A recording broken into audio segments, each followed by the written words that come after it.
대표이사 가지급금이 배임과 횡령이 될 수 있을까요? 오늘 알아보도록 하겠습니다. 안녕하세요. 정혜의 가업승계 정선입니다. 가지급금이란 실제 현금을 지출을 했지만 거래 내용이 불분명하거나 완전히 해결되지 않아서 회계상 계정 과목이나 금액이 불확실하게 될 경우에 일시적으로 채권으로 기록하는 것을 가지급금이라고 합니다. 단 결산 시점까지 해당 내역을 명확하게 조사해서 대처를 해야 되죠. 그럼에도 불구하고 결산 시점까지 대체가 안 된다면 보통은 가지급금이라는 계정으로 그대로 남겨놓거나 아니면 단기 대여금으로 남겨놓게 되죠. 그러면 이 대여금은 누가 가져간 걸까요? 실제로 대표님이 가져갔던 안 가져갔던 상관없이 현금 지출 내역이 명확하지 않은 경우에는 대표이사가 가져간 자금으로 대표이사님에게 대여한 자금으로 간주하게 됩니다. 그러면 왜 이런 일이 생겼을까요? 자, 물론 대표님들이 어떤 개인적인 사유로 법인 자금을 인출했을 수도 있을 거예요. 또는 직원들에게 법인의 대금을 또 빌려줬을 수도 있고요.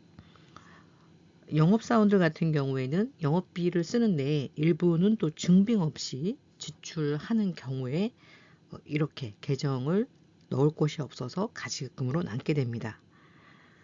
가장 억울한 케이스는 실제 내가 빌려간 게 아님에도 불구하고 내가 가져간 게 아님에도 불구하고 영업 목적상 업종에 따라서는 좀 리베이트라는 게 있는 업종들이 있죠. 이런 경우에 리베이트라는 계정은 없단 말이죠. 그렇다면 계정을 넣을 곳이 없습니다. 법인 내에서 돈은 나갔는데 이것에 대한 계정이 없어요. 이런 경우에 가지급금으로 남게 되겠죠. 실제로는 존재하지 않는 가상의 외상 매출금. 또 가장 또 억울한 거 또 하나 있죠. 실제 이익이 안 났어요. 그런데 우리가 결손법인이 되게 되면 신용평가라든지 또 은행 거래할 때 불이익을 당할까봐 혹은 결산할 때 세무사님이 손실이 나면 업종 평균 이익이 적으면 우리가 또 세무조사를 받을 수 있으니 이익이 난 걸로 하자. 이런 식으로 해서 이익이 난 걸로 또 처리를 하는 경우에 가상의 재고액을 만들다 보니 이런 부분들이 추후에 가지급금으로 남아 있을 수 있습니다. 대표님들 입장에서는 정말 억울합니다. 실제 대표님이 법인의 돈을 가져간 경우도 있겠지만 대부분의 경우에는 이 돈을 본 적도 만져본 적도 없는 경우가 대부분이라는 거죠. 그러면 이 가지급금 계정에다가 가지급금이라는 계정을 해놓고 그대로 놓으면 되는 거 아닐까? 과거에는 사실 대부분의 회사들이 가지급금이 있었어요. 그리고 그냥 있는 상태로 계속 갔습니다. 그런데 지금은 이 가지급금에 대해서 굉장히 타이트해졌어요.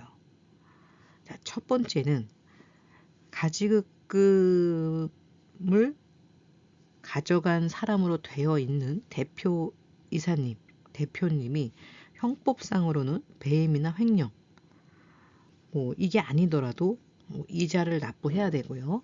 이자를 납부를 하려면 그만큼의 어떤 소득을 발생시켜야 되니까 추가적인 소득세가 증가할 수밖에 없겠죠. 법인 입장에서 봤더니 이 이자가 법인으로 들어오니까 법인에는 수익이 됩니다. 그래서 이 수익에 대한 법인세가 증가하게 되죠.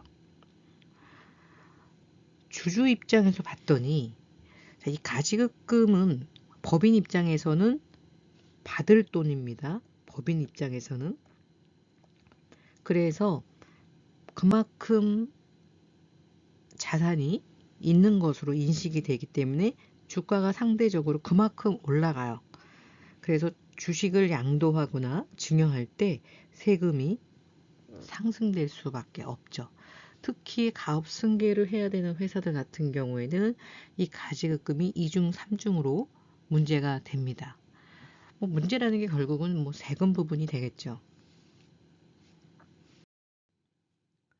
자, 그럼 오늘은 어떤 걸 살펴볼 거냐면 법인의 가지급금이 왜 암덩어리인지 그 첫 번째 이유인 법적인 문제입니다.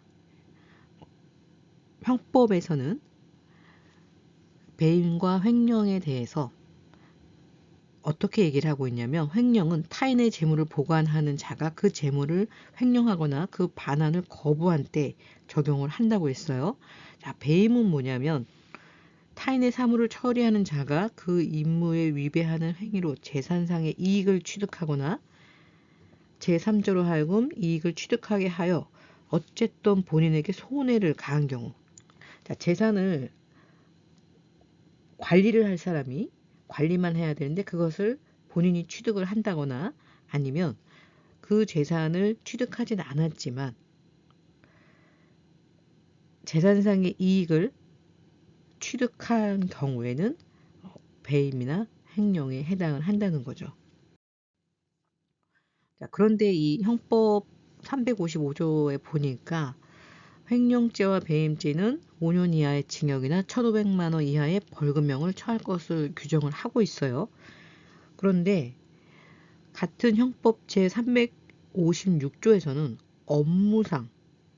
업무상 임무에 위배하여 발생한 횡령과 배임에 대해서는 5년이 아니라 10년이고요. 1,500만 원이 아니라 3,000만 원 이하의 벌금으로 가중처벌을 합니다. 자, 업무상일 때는 그러면 우리 대표님들이 이것과 어떤 관련이 있을까? 자, 과연 이런 배임이나 횡령이라는 게 가지급금하고 연결해서 대표님들과 관련이 있을까? 대표님의 가지급금을 배임이나 횡령으로 볼 수 있을까 하는 게 이제 관건인 거죠. 자, 법인 입장에서 좀 보셨으면 좋겠어요. 자, 법인 입장에서 현금 자산이 법인의 외부로 유출이 된 거예요. 가지급금이라는 거는 어쨌든 돈이 나간 겁니다. 그런데 그 귀속이 불분명해요. 일단은 법인 입장에서는 현금 자산이 외부로 유출된 것 자체가 재산상의 피해입니다. 법인 입장에서 아까 재산상의 피해를 입혔을 때 자, 이 부분이 배임이나 횡령이 될 수 있다고 말씀을 드렸어요.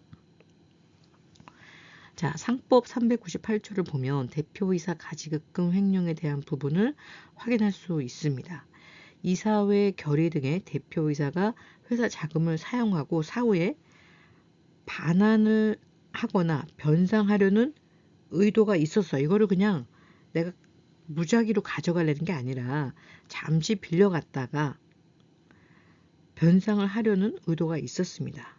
그렇다 하더라도 횡령죄가 적용된다는 법원의 판례가 있습니다. 자, 이런 측면에서 대표님들이 좀 가지급금에 대해서 이제는 조금 더 심도 깊게 생각해 보실 때가 아닐까 싶습니다. 최근 업무상 횡령 배임 사건들이 연이어서 적발이 되고 있다는 신문 기사에서 따왔는데요. 신천지 총회장이 징역 3년, 집행유예 5년을 선고받았습니다. 전 금호 아시아나 회장은 징역 10년을 선고를 받았어요. 자, 이렇게 업무상 횡령과 배임죄는 대기업만의 문제는 아니에요. 지금 뒷부분에 일반 중소기업 사례를 제가 또 말씀을 드릴 건데요.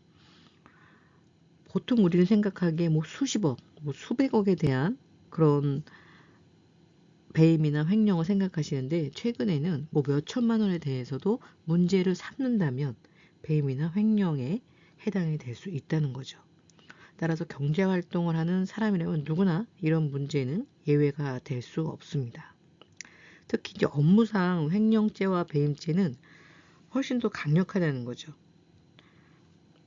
그리고 이 이득의 범위에 따라서 금액에 따라서 그 벌에 대한 수위가 크게 달라지기 때문에 아무래도 이제 법인을 경영하시는 대표님들 입장에서는 일반인보다는 훨씬 더 큰 금액이 오가기 때문에 이 부분에 대해 정확하게 알고 대비하실 필요가 있지 않을까 싶습니다. 실제 부산지방법원에서 판결이 난 케이스고요. 업무상 배임, 업무상 횡령에 해당한 케이스입니다. 자, 피고인은 피해 회사의 대표이사입니다. 자금을 본인이 쓴 것도 아니에요. 타인에게 대여를 해줬어요. 자, 변제기 내지 이자 약정분을 분명히 하고 나아가 충분한 담보를 제공받는 등의 방법으로 회사에 손해가 발생하지 않도록 합리적인 조치를 취해야 하는데 담보를 잡지 않았다는 거죠. 그리고 이자에 대한 명확한 계약서가 없고, 자, 그럼에도 피고인은 2017년 5월 10일경 피해 회사에서 위와 같은 임무를 위배하여 회사 격리 직원으로 하여금 피고인의 사적 지인인 D에게 아무런 담보를 받지 않고 변제의 기일이나 이자 등에 대한 약정 없이 대여금을 5천만 원 송금하게 했대요. 뭐 크다면 크고 또 굳이 크지 않다고 볼 수도 있겠지만 어쨌든 대표님은 아는 지인에게 이제 대여를 해준 거예요. 자, 이로써 피고인은 D에게 5천만 원 상당의 재산상, 아까 보면 이제 제3자에게 이익을 준 경우도 해당이 된다 그랬죠. 재산상 이익을 취득하게 하고 피해 회사에 같은 액수, 이익을 준 만큼 같은 액수의 손해를 줬다는 거예요. 자, 업무상 횡령은 자, 피고인이 2017년 8월 25일경 피해 회사에서 이자나 변제기에 약정 없이, 이거 굉장히 중요할 것 같아요. 제가 2부에서 또 다룰 건데 부득이하게 대표님이 법인으로 하여금 대여를 받을 수도 있습니다. 또 직원에게 대여를 해줄 수도 있어요. 제3자에게 대여를 해줄 수도 있습니다. 자, 이럴 경우에 이자나 변제기의 약정 반드시 하셔야 된다는 겁니다. 이런 약정 없이 적법한 이사의 결의도 없이, 다시 말해서 자, 이런 약정, 법인에서 돈이 나갈 때는 반드시 이사회의 결의가 있어야 된다는 겁니다. 이런 거 없이 격리 직원에게 피해 회사 명의 계좌에서 피고인 명의 계좌로 또 7천만 원을 이체하도록 시킨 거예요. 자, 또 이거 외에도 뭐 4,500만 원 뭐 이체를 시켰고 총 4억, 6회에 걸쳐서 4억 원을 가지급금 명목으로 이체하도록 한 다음 피고인의 주식 투자에 사용했다고 합니다. 자, 이로써 피고인은 업무상 보관 중이던 피해 회사의 금원을 횡령했다고 보고 징역 8월에 집행유예 2년을 선고받은 케이스입니다. 자, 그나마 이 케이스에서는 징역 8월에 집행유예 2년을 선고를 했습니다. 실형은 아니죠. 자, 그러면 왜 집행유예를 했는지 살펴보니까 자, 피해 회사는 피고인이 사실상 1인 주주이자 실질적인 1인 운영자래요. 대부분 이런 경우에는 당연히 신경을 안 쓰죠. 다른 주주가 있어야지 이것에 대해서 이의를 제기하는데 나밖에 없어요. 그리고 나 혼자 운영을 해요. 그러면 문제가 될 게 없다고 생각하실 거예요. 내가 잠깐 뭐 유용을 했다가 다시 넣어놓으면 되니까. 그러나 이게 실제로 문제가 돼서 죄가 있다고 유죄 판결을 받은 케이스죠. 그래서 주주가 나밖에 없는데 우리 가족밖에 없는데 라고 해서 마음대로 법인의 자금을 빌려 쓰면 안 되신다는 겁니다. 자, 일반적인 회사 임원의 배임 범행과 일반적으로 회사의 자금 횡령 범행과는 그 책임의 내용과 정도를 동일하게 평가하기는 어렵다. 그래서 피해 회사의 피해가 대부분 회복이 또 되었대요. 다 갚았다는 거죠.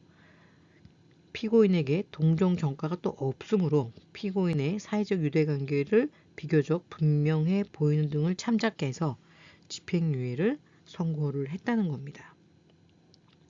저는 이 판결을 보면서 느꼈던 게 1인 주주, 누가 문제를 삼을 수 가능성이 굉장히 희박한 1인 주주입니다. 그럼에도 불구하고 이런 판결을 받았다는 건 누군가 문제를 삼았다는 거죠. 자, 대표님 회사에 가지급금이 있어요. 물론 뭐 세무조사가 나오기 전까지는 가지급금이 있다고 해가지고 그것이 바로 문제가 되지는 않습니다. 하지만 세무조사가 나온다면 보겠죠. 가지급금에 대해서 발생 원인을 살펴볼 거고, 그런데 세무조사가 나오지 않았음에도 불구하고 자, 이게 문제가 됐다는 것은 뒷부분에 어떻게 문제가 되는지 제가 말씀을 드리도록 하겠습니다. 자, 대법원에서는 이런 판결을 내렸어요. 회사의 대표이사가 회사를 위한 지출 이외의 용도로, 자, 회사를 위한 지출, 이게 적법하고 소명이 가능한 회사를 위한 지출이면 당연히 비용으로 쓰셨겠죠. 그런데 이게 적법하지 않거나 검증을 하기에는 자료 제출이 어려운 경우에 계정을 못 잡아서 결국 가지급금이 되는 건데, 자, 이런 가지급금은 자, 거액의 회사 자금을 가지급금 등의 명목으로 인출하고 사용하는 것은 통상 용인될 수 있는 범위를 벗어나 대표이사의 지위를 이용하여 회사 자금을 사적인 용도로 이미 대여나 처분한 것으로 본다 그랬어요. 그래서 이것은 업무상 횡령죄가 성립한다는 게 대법원의 입장입니다. 자, 앞에서 1인 주주고 1인 경영인인데 가지급금이 문제가 돼서 유죄 판결을 받은 케이스를 보여드렸어요.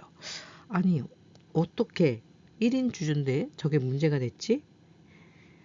자, 보통 우리 뭐 경리인들 커뮤니티나 이런 데 보면은 이런 얘기가 많이 있어요. 자, 이것은 많이들 아시는 네이버 지식인에 누군가 질문을 올렸습니다. 전에 있던 대표의 지시로 시키는 대로 가지급금 처리를 했는데 제가 방조죄에 해당이 되나요? 자, 보통은 이제 다닐 때는 대표님이 시키는 대로 합니다. 퇴사한 이후에는 여러 가지 요새는 정보가 오픈되어 있기 때문에 이 부분에 대해서 질의를 한 거예요. 네이버 지식인한테. 자, 뭐라고 답변이 나왔냐면, 자, 지식인에서 활동하시는 변호사님이 이렇게 답을 했습니다. 해당 법인 회사 대표의 가지급금 처리 행위가 업무상 횡령에 해당하는 사안이라면 가지급금 처리 행위를 지시받은 대로 이행한 질문자님에 대해서도 업무상 횡령의 방조죄가 적용될 가능성이 높습니다. 공동정범으로 업무상 횡령죄가 적용될 가능성이 있습니다. 이렇게 답변을 해주셨어요. 자, 그렇다면 대표님이 시켜서 했던 이 격리 직원은 나중에 이런 답변을 받고 어떤 행동을 취할까요? 저는 10년 넘게 많은 회사의 컨설팅을 진행하면서 특히 가지급금 문제가 된 케이스는요, 딱 두 가지입니다. 첫 번째, 세무조사에서 이 가지급금에 대한 발생 원인을 다 소명을 하라고 하죠. 두 번째는 제보입니다. 제보. 자, 과거보다는 이 제보가 훨씬 더 많아졌어요. 여기서 보는 것처럼 이 직원은 대표님에게 어떤 위험을 가하려고 제보를 하는 게 아니에요. 본인이 잘 모르고 이렇게 시키는 대로 했는데 혹시라도 본인이 피해를 받을까봐 제보를 할 수도 있다는 겁니다.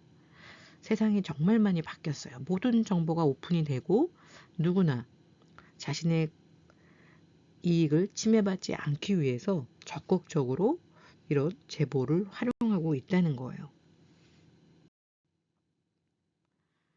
이렇게 대표님들이 쉽게 생각하는 가지급금, 이 가지급금이 지금에 와서는 언제 나의 발목을 잡는 그런 위험한 암과 같은 존재가 될 수 있다는 거 꼭 기억하시고요.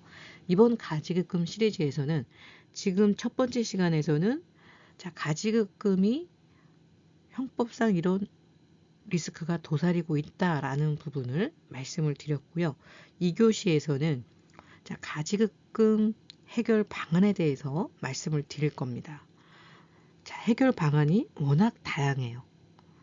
따라서 우리 회사에 맞는 방안을 찾는 게 가장 중요하시고요. 또 해결 방안도 나의 자산을 직접 상환에 활용할 수도 있겠지만 법인을 활용해서 법인 재원으로 가지급금을 정리할 수도 있습니다. 자, 원인에 따른 근본적인 해결 방법은요. CEO가 개인적인 이유로 법인 자금을 인출했다면 오너 CEO는 임원이면서 주주니까 임원과 주주로서 법인으로부터 정당한 대가를 받으시는 방법을 구사하셔야 됩니다. 이렇게 합법적으로 받을 수 있는 방법이 많이 있는데 그런 방법들을 모르시다 보니까 그냥 아무런 근거 없이 가져다 쓰시는 거죠. 이것은 언제 나에게 부메랑처럼 독이 돼서 돌아올지 모른다는 거 꼭 기억하시고요. 단 이 케이스에서 주의하셔야 될 것은 바로 절차와 세금이죠. 합법적인 절차로 했느냐, 그리고 합법적인 절차를 했어요. 그런데 세금이 45%예요. 지방세 포함해서 49.5%, 4대 보험을 포함하니까 50%가 훌쩍 넘어가죠. 자, 이런 세금 때문에 가장 나에게 맞는 적정한 세금 방법을 찾아야 된다는 겁니다. 자, 다음 시간에 진행을 했고요.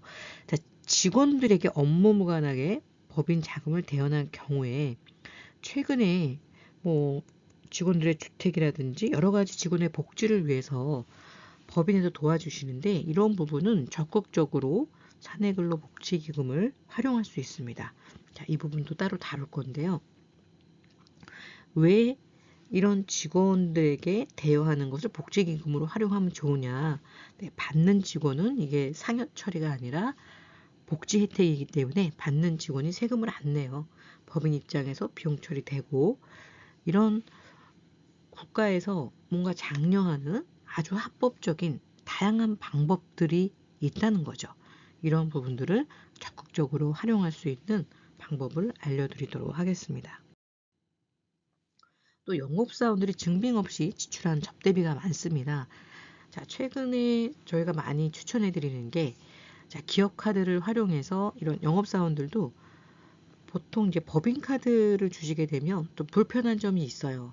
직원들한테. 그래서 기업카드, 개인카드하고 동일한데 이런 접대비라든지 이런 명목으로 쓸 때 법인에서 결제할 수 있는 이런 기업 카드가 있습니다. 이런 부분들을 좀 활용하신다면 아무래도 증빙이 누락되는 일은 거의 없지 않을까. 실제로 이제 저희 회원사들 활용을 해보니까 아주 회계도 편하고요. 영수증 누락이라든지 이런 게 없어서 가지금 발생을 현저하게 줄여드리는 좋은 팁이 아닐까 싶더라고요. 또 영업 목적상 리베이트. 자, 기타 저희가 이제 영업 목적상 어떤 업종들은 리베이트를 씁니다. 이런 경우는 증빙할 길이 전혀 없어요. 하지만 이건 역시 적정한 방법을 활용해서 비용으로 만들 수 있습니다. 자, 이런 부분들은 좀 영상에서 다루기 어려운 부분들이 있어서 개별적으로 따로 질의하시면 알려드리도록 하겠습니다.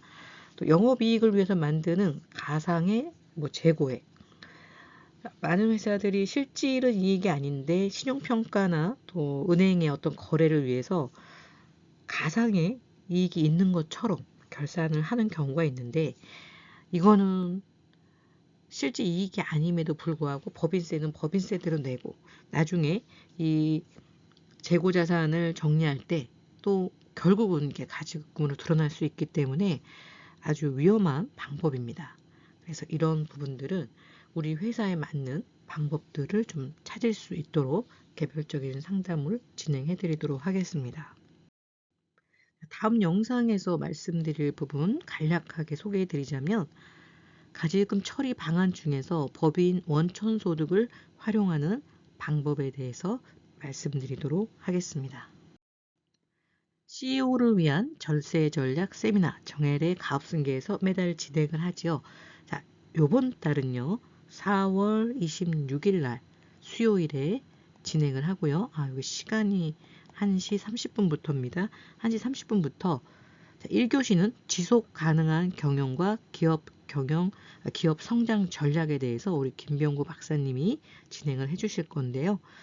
ESG 지속 가능 보고서 검증 평가사 하시면서 경영학 박사세요. 그래서 오랜 동안 우리 기업들이 성장할 수 있는 그런 전략에 대해서 많이 연구하시고 또 강의를 하셨기 때문에 대표님들이 어떻게 하면 우리 기업을 좀 더 성장시킬 수 있는지 이것에 대한 정말 많은 꿀팁들을 좀 얻어갈 수 있는 그런 시간이 되실 거예요. 자, 회사가 성장해서 이익을 내는 것을 우리 1교시에서 공부한 후에는 이 부분을 합리적으로 절세할 수 있는 방법, 우리 조만수 전략세무사죠.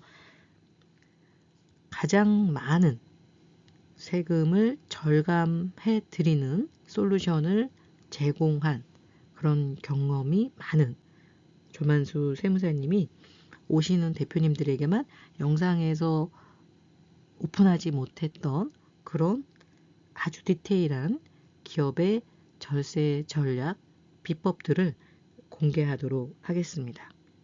세미나 신청은요. 영상 하단에 세미나 신청 링크를 작성해 주시면 가장 빠르게 접수가 가능합니다.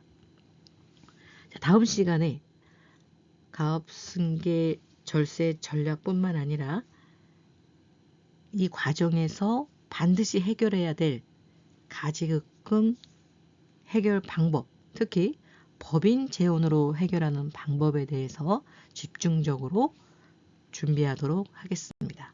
감사합니다.